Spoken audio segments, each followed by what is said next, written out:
Installations is a very, very important part of the business because that's the day when the machine arrives. It's like opening your birthday present. You can be very easily disappointed, particularly if Granny's knitted you a lovely jumper, you know.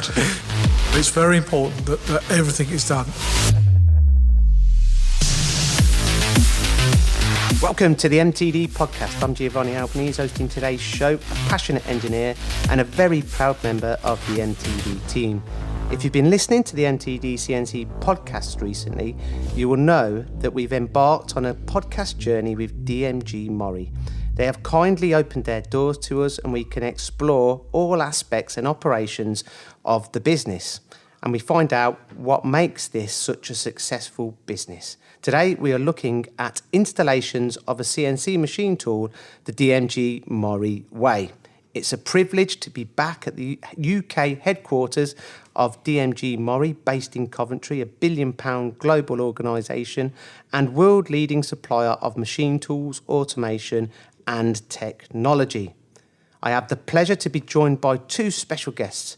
Firstly, a very well-known name within the industry, an ambassador for engineering, an industry leader and managing director of DMG MORI UK, Steve Finn. Good morning, Gio. Nice to be here again. Thanks for having me back, Steve. And have you been enjoying the weather? Oh, fantastic. It's really nice. And you know, we've got some rain coming tomorrow, but nobody cares when the sun's shining, do they? Oh, it's been lovely. And thank you very much for having me back, Steve. Really looking forward to yet another podcast. We also have the pleasure to be joined by Martin Woodbridge, Installations Manager at DMG MORI, with a wealth of machine tool experience and engineering experience. Great to meet you, Martin. Yeah, good morning, Gio. Glad to see you, and hopefully we'll put together a good podcast for you. Well, really looking to find out about everything that the installations at DMG MORI entail. But before we get into this podcast, can you just tell our audience a little bit about you and about your experience in engineering, your journey, and how you got into engineering, please? Yeah, no problem. I left school at the grand old age of 16, took on an engineering apprenticeship with GKN, probably of the generation where we truly had the 5-year apprenticeship, which taught you everything you needed to know for a basic grounding in engineering. So worked in the maintenance department after that, and then, like everyone, saw the glamour of being a service engineer, wanted the nice car, wanted the nice toolbox, and wanted to travel around the UK. So set myself off on a journey as a service engineer, and then progressed through various companies to joining DMG in its original format down in Luton back in 2001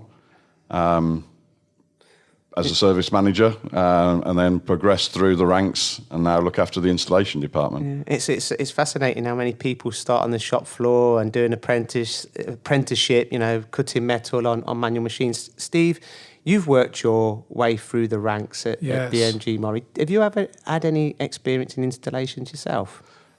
Yes, when I was working under the Hitachi Seiki banner, we had the Brother Agency, and I used to sell the Brother in the showroom, demonstrate it, then go out and install it, and then train on it. And it was relatively straightforward 3-axis machine then. I know the Brothers are more complex now, and that was fairly easy.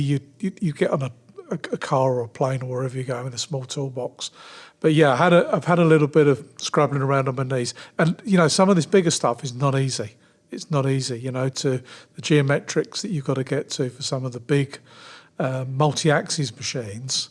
You've got some thinking to do there. Machine tools have certainly evolved over the years. I think 1982, I believe, Steve, you started your journey at DMG MORI. Yes, in 1982, and seen quite a bit since then.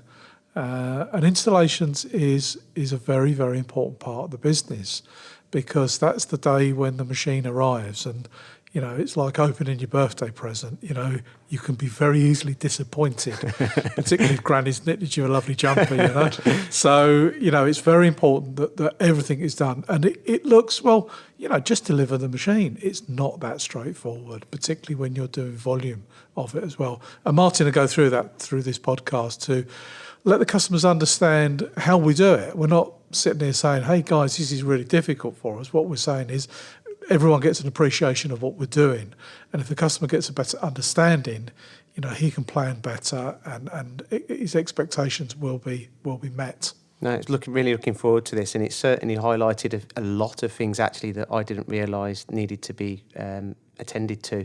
Now, Martin, talk us through installations. What does it entail? And I know, from my own experience that you just expect a machine tool to turn up and get plonked onto the shop floor. It's not as simple as that, is it? No. It can be at times, but in general, what you're taking is it's the next link in the chain after the salesman has agreed the project with that customer. Whatever they're committed to, we have to deliver that. And it's making the expectations of the customer, meeting those expectations of what has been promised. What we can deliver, and trying to exceed them in many cases.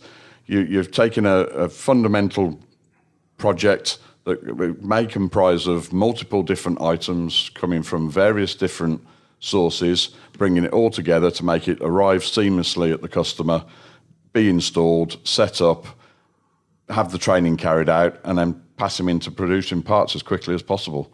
At the end of the day, that's what they're buying the machine tool for, is to make parts and make themselves a nice, tidy profit if they can. Okay, so what kind of problems and do you get along the way? And how do you solve them problems, Steve? They come in many shapes and sizes, just like our customers do. And the point is that Martin's got a team that work. Martin does a lot of the pre-planning, which he'll talk about in a minute. And then there's someone who's doing the immediate work, so someone who's working on the ground, making sure that the organisation is running smoothly. Because customers will have last-minute requests, and that's fine. That's how we've got to deal with it. So problems really only arise if you haven't planned it correctly. So the trick here is planning to look at all the risks and make sure that we're delivering big heavy lumps of material here, and making sure that everything's done safely, on time, with the right equipment and the right people as well. So it's about planning, really. And planning, I mean, you plan to succeed, I suppose, and exceed the customer's expectations. Yeah. So on Mr. End User, I've just ordered a brand new machine tool. Talk us through from placing the order to the machine tool landing in my machine shop, from the logistics onwards. One of the first things we do is regularly on a weekly basis, we have an internal department meeting that brings all the different departments together. Service, applications, sales, installations all come together to review what orders we've taken, what the specification of the machine is, what do we need to cost for, what is the expectation, what UK options do we need to buy, is there anything weird or wonderful about this particular specification that might cause us an issue, i.e. there's an option on there, software option that we've not used before, so do we need to make sure we've got the application guys trained so they can then train the customer in using that software option. So the whole purpose of that meeting is to identify what we really have to deliver, and then from that start the planning process. Obviously some of our machines are built to order, so the vast majority of those will be coming direct from one of our factories either in Europe or from Japan. So you've got the logistics then of communicating to the customer when his machine's going to arrive, what he needs to prepare for, what he needs to plan for in the way of foundations, electrical supply, air supply, various different aspects that are the customer's responsibility, and communicate all that at an early stage. So they've really got a good sense of what they need to plan for when the machine actually arrives on site and turns up on the doorstep. So it's safe to say it's not going to just land and no. Press the button and press go. Everybody thinks this machine will just magically appear out of nowhere. There's a lot involved. We have to have a trusted and proven set of contractors that we use for machine logistics. A lot of people think, well, it's easy. You're just going to turn up, pick up a machine up from the docks, take it straight to a customer, put it into his building. Some of those machines could come in several different packing cases, and those packing cases need to be opened, dismantled, and then disposed of afterwards. One of the few things people never consider is all the wooden bases or the metal boxes that the machine turn up in have to be disposed of. And we take that headache away from a customer. You know, if you can imagine a large machine coming on a 6-metre bed by 4 metres wide on a wooden base, that can be sometimes 1.5 tons worth of wood. How do you dispose of that? For a customer, that's logistically a nightmare. So we take that hassle away right at the early stage. We're doing the whole turnkey. We turn up, we deliver the machine and take away every aspect of the rubbish. Yeah, and I think that this is so important to the end user, because I assume, once the logistics has been sorted, and that is a variable that could affect the lead times, but once that machine tool lands then at Mr. End Users, they really want to get that machine tool making money. Yeah. And you're doing everything in your power to make that happen in the most efficient manner without giving them any headaches. Yeah, I mean, that's the key for them, is when's it going to cut metal? Yeah. You know, if we got paid £1 for every time we've been asked that question, as soon as the machine's just walked through the door, how quick can it be turned around and how quick can it be producing metal? So that's really where the planning aspect comes into it, and communicating with the customer, because they'll have a drop-down dead date where they say, right, I need it producing parts. They may have taken on a contract in the background that we're not aware of that means that they've got to start producing on a given day. So we have to align our expectation with their expectation to make it smooth. Is it correct to assume that if they were ordering a small machine or a very large multi-million-pound machine project, that it's going to be more simpler one way or the other? To be honest, we treat everybody the same. It doesn't matter whether you're doing one of our new entry-level M1 basic standard 3-axis machines or a £2 million 5-axis machine that's in excess of 100 ton. The planning and the communication aspect is exactly the same. It goes through the same process. For sure, some projects will be more complex than others, but the vast majority, we follow the same process, the same due diligence, the same transport company will be arriving to deliver the machine. So that way we get consistency across the board. And you've got experience globally in doing this, Steve. Yeah, I mean, we deliver from the factory to a point, and then we pick up from there. But of course, so is everybody else in the world. They're going to various ports, whether it's America or travelling within Europe or coming in from Japan. So there's a lot of background support as well. So, Martin's pretty self-sufficient. Knows what to do. But recently we've had to call on the export department for advice on taking a machine out. Funny enough, we sent a machine to Italy from the UK. So we had to go to the export department and say, right, what do we need? What documentations? What levels of transport? When can we travel? Because the interesting thing is travelling at the weekend in Europe is a bit of a no-no. So you can't just say, oh, we'll just bring the machine over on a Saturday, Sunday. No lorries allowed on Sundays in Germany, isn't it? From Saturday lunchtime, I think it is. Yeah. France is the same. No lorries allowed from lunchtime onwards. So then do you travel overnight? What are the implications of travelling overnight? It's quite a logistical job to do. But we can call on various people within the factory if we need support. I mean, the logistics is something that, is absolutely massive when you're selling the volumes that you guys are selling, not just in the UK, but around the world. So the machine lands at the client's facility.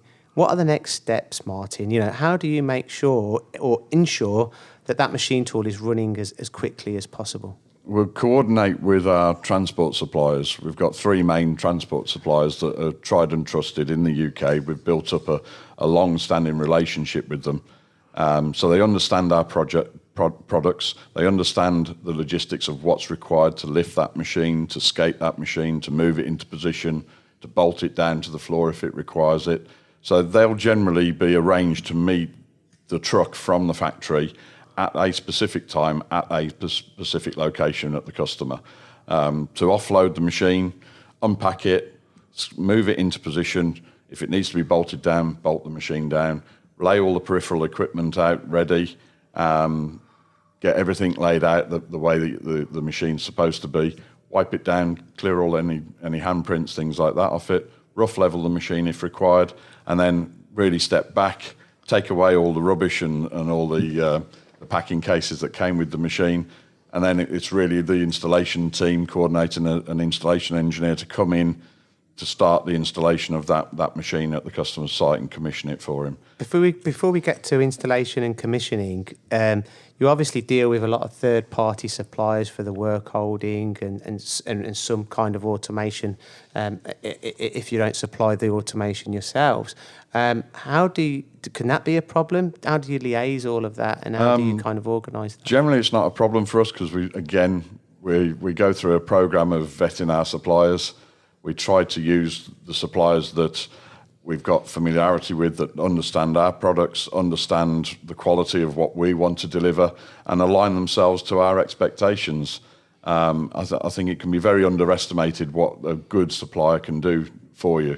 You know, a good supplier can make your job so much easier, and they have to be responsive to our needs. At the end of the day, we're their customer, so they have to respond.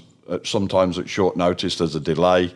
You know, the port got blocked, and we had a case recently in May where the high winds that we had towards the back end of the month caused havoc down in Southampton, and they shut the port for 2 days. And we got 4 machines on a boat sat in the port that we couldn't get. We were supposed to pick them up on the Friday. We ended up having to pick them up on the bank holiday on the Monday. So all that logistic planning has to be adjusted to suit.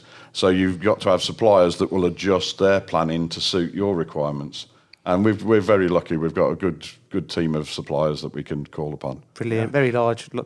And of course, we've got a situation where our order book is going out to the end of the year and beyond now, because some deliveries are 6 to 8 months. So there's a schedule that Martin could be talking, right, you're scheduled in for this, this and this. And then, of course, what you then get is you get feeding in of the urgent orders where maybe you've got delivery from the UK or delivery from European stock and those kind of things. But, you talked earlier about just what makes the difference. And it's a lot of small things that make the difference. For example, our insurance goes all the way through right to when we position the machine in the customer's premises. Now, that sounds quite normal, but actually a lot of our competitors, I know, actually when the insurance stops is when daylight comes between the machine and the lorry base. So in other words, the minute they start lifting and there's a gap, there's an air gap, the insurance is now with the customer. And what if you drop it? What if the customer didn't get his insurance? What if he does have to get insurance? How does he do it? Where does he go to? It's not every day he buys a machine. So it's those little things to make it smooth all the way through. We're responsible. We take full responsibility. So, Steve, you're giving them peace of mind. You're giving your clients peace of mind. You're it's a massive investment, especially for a small end user. It could be make or break for them, and you're giving them that confidence and peace of mind that nothing's going to go wrong. Even for a big user, even for a company that's a big company, they will be responsible locally, and if they don't fulfil their obligations to their group, they'll find that work is taken out of their hands and put somewhere else in the world, and they don't want that. And we certainly don't want that because that's not good for British manufacturing. But it's peace of mind and making sure the job's done professionally. I think we've already highlighted, even before we get to the commissioning of the machine tool, the ins and outs and the massive logistical projects that you have to undergo here at DMG MORI to ensure that the machine tools arrive on time, safely, and making sure that the health and safety aspects are also met. That's really Steve, important, communication, is that the key? Communication's the key in any line of business. But in here it's got to be clear, it's got to be concise, which Martin is. He's very, very clear. It's documented very easily, very well. And we do our own documentation. And again, I've seen it where competitors that are doing not the same level of business that we are, that don't have the level of experience, they say, well, it's in the manual. Well, the manual's still in the box. Where do I get that from? it's amazing. It really is. It amazes me. So, but again, what Martin said, a customer comes to DMG MORI to purchase a machine because of their for various reasons, but of course their expectations will be high. So we've got to meet them. We've got to have that responsibility, and we can do that. We can do it very, very well. And it's great to learn all about this myself. It's quite interesting. And now we get to the stage of commissioning the machine tool, Martin. It's no good that the machine tool's landed, but they can't use it, you know. Yeah. So take us through the commissioning process and take us through that process, whether it be a standard 3-axis machine tool or a multitasking machine tool. Yeah, the process is pretty much the same. The basic fundamental runs through the company. We have a core of 32 field-based service engineers in the UK. All of them are factory trained. All of them have experience in different levels of different types of machinery. So with those guys, they're the guys that go to the customer and install the machine. They'll pick up the machine. In general, the customer is responsible for putting all the services to it. So that's one thing that we're quite keen on getting done. What do you mean by services? Electrical Martin? power, air supply, network cables, things like that. So it's making sure the customer's got that in place when the engineer turns up. The amount of times that people say, okay, the engineer turns up and we're still waiting for the power to be connected, and the customer's only just starting to put the cable through his factory. We try to anticipate that and plan for that in the beginning with the customer. So he's got all the power connected. So the engineer will turn up. He's then got to assemble the machine, get all the alignments correct, get the levels correct, check through the geometry, document all that. We have a very clear installation protocol that's attached to his digital service report that goes through all the different aspects of what he's got to do, even down to checking the paintwork, checking for any marks or damages that may have occurred during transit.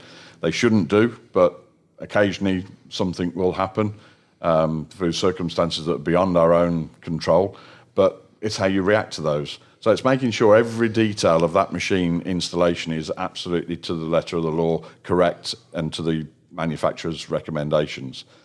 Once that's done, then there'll be a handover to the application team. The application team will then pick up the machine and start going through the operator training with the customer. So how long from the machine tool landing, from it being commissioned to it actually cutting metal? Because obviously the client has purchased that machine tool to make certain components. Yeah. You know, on average, how long does it take? For most of the basic machines, you're probably looking at 2 to 3 days for the installation, then the operator training. So the operator training can depend on sometimes it can be just 1 day if it's just a refresher course and the customer's already got 5 of those machines, through to a full 5-day or 10-day training course, depending on his level of experience. And does that come with the purchase? Yeah, all that's negotiated as part of the machine sale. So the salesman will look at what that customer's requirement actually is. Sometimes there'll be a full turnkey project, which then means you're committed to cutting a certain part within a certain time frame. So the project can be quite variable, but in general, most machines, within 1 to 2 weeks, they're up and running, they're cutting metal and producing parts. Obviously, there's some machines in our range that can take 3 to 4 weeks to install. You know, some of the very big machines, because it's an actual assembly job of the machine tool on site.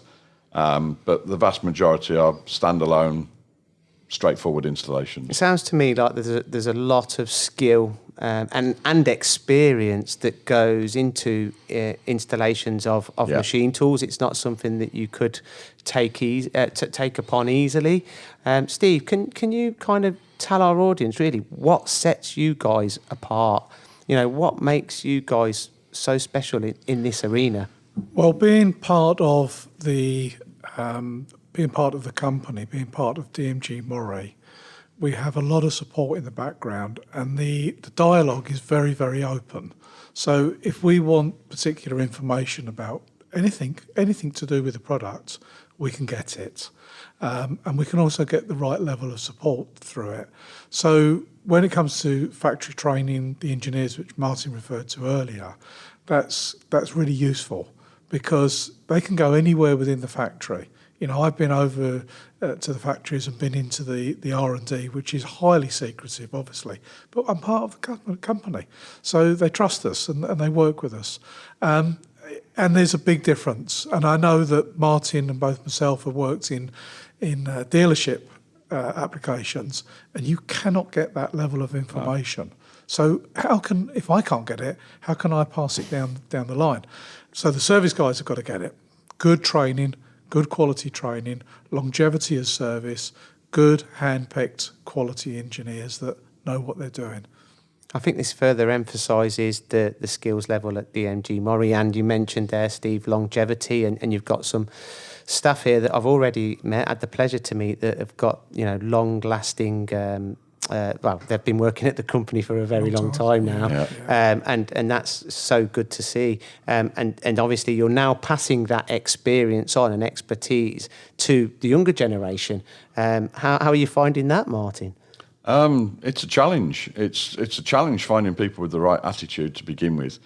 We're fortunate. We've got some very young engineers that have joined us in the last couple of years, and their attitude is excellent. That, to me, is the fundamental. It's the wanting and the willingness to learn, the wanting to go out there and represent DMG MORI to the best of their ability. That sometimes can be better than having an out-and-out technical expert that is phenomenally technically brilliant, but politically can have a few issues. You can train them technically, but you can't train them the attitude. So for me, it's fundamentally their attitude. We're very fortunate. Yeah, and as we've said in the previous podcast, with all of the departments, everywhere we are very keen to organically grow our own people. Whether that be in accounts or engineering or service or sales, that's a very big part of our business here, that we grow these people through and develop them into what is the DMG MORI way. Absolutely, and I think that installations in the DMG MORI way, I've certainly learned a lot today. I'm sure that our audience have learned a lot, and really what it actually entails to get that machine tool on the shop floor in the most efficient way and to meet your clients' expectations. Martin, any kind of last words really about the installations and any kind of points that you'd like to raise in this podcast? I think, for me, a customer coming to DMG MORI has to be safe in the knowledge that he's dealing with experts. There is no risk for him from that point of view. He's not going to get a machine put on his shop floor that nobody knows anything about, that will never be able to service it and support it going forward. That's where we really come into our own. We're still continuing to support products that have been installed for 30 years plus. It becomes a challenge at times because of particularly suppliers that no longer produce parts for those machines. But fundamentally, we can still support our product range even when it's gone past its sell-by date, really, and needs to be replaced. And I think that's a really good point, really. You mentioned there 30 years plus, kind of legacy machines, if you like. You're still kind of servicing them, you're still installing them. But also, there's new technology now that's coming out, especially with you guys. You're continuously evolving, new machine tools, probably new ways in which you need to install them too. And that again Steve, is another learning process, isn't it? Absolutely. I mean, every day's a school day. We've said that before on these podcasts. And there is the technology that's moving in our company is so fast. And how you utilise some of this digitisation is moving so fast as well. So, Martin said earlier, when we ask the customer for services, which used to be, power and air, it now includes a network cable because people want to look at let's say the industry 4.0 information system. And of course, we've got the net service on there, which is part of the installation as well that Martin will be involved with. So, yes, we have to keep up with it. And us old uns do struggle sometimes, Steve, it's been an absolute pleasure. It's really been thoroughly enjoyable, this podcast. I've got one final question, really, just through my own curiosity. For third-party equipment such as rotary tables, bar feeders, do you think that there'll come a stage where it will be a Bluetooth interface. Is that a possibility? I don't know, because the last I heard, and Martin might correct me on this because I'm not a big technology buff on that side of it, but the last I heard that wireless systems were not 100% reliable in a machine shop environment. I don't know if that is still the case. Yeah, Martin, I think it will reach that point at some point. Whether it's Bluetooth or whether it's wireless, that's to be determined. But I think there's an inherent risk that's involved in that side. So certainly from a safety point of view and from safety standards, it's making sure if you go back in time, all emergency stop circuits could never be run through software devices. They all had to be hardware. That's changed. With some of the safety integrated circuitry now, you can condense your emergency stop circuit down to a few basic functions. And it can incorporate elements of software. So I think in time it will change. I think it will come. You are starting to see it, certainly with the probing systems and that side of things. The days of having anything wired nowadays is virtually non-existent. So it will come at some point. When it will manifest itself into a fully functioning 5-axis machine with everything controlled by Bluetooth or wireless, I'm not sure. But it's definitely the way the things are going for the future. Fascinating stuff. Martin, been an absolute pleasure to meet you. Excellent. Steve, again, thank you very much for having MTD CNC at your fantastic facility in Coventry. I hope our audience has enjoyed yet another podcast on this podcast journey with DMG MORI. Don't forget to subscribe to the MTD podcast and let us know your thoughts. Let us know what you think about installations, and if you've got any questions, don't hesitate to contact DMG MORI UK. Until next week, the MTD podcast. Thanks for listening to the MTD podcast. If you found value in this episode, please subscribe and leave a rating and review. Find more episodes on MTDCNC.com.